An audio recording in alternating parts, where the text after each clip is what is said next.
Today I will guide you how to send draft emails in Gmail using your PC.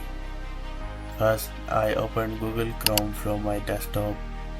Then, in the top right corner, I clicked on the Google Apps icon next to my account picture.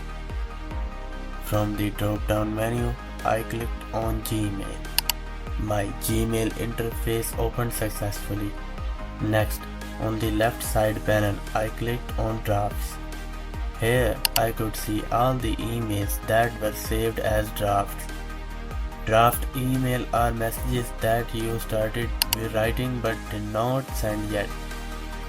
I clicked on one draft email to open it.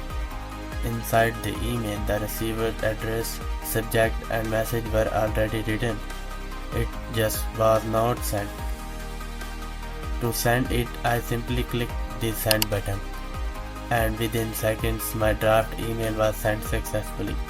If you want, you can also delete a draft instead of sending it.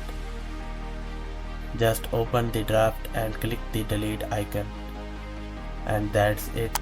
Now you know how to send or delete draft emails in Gmail.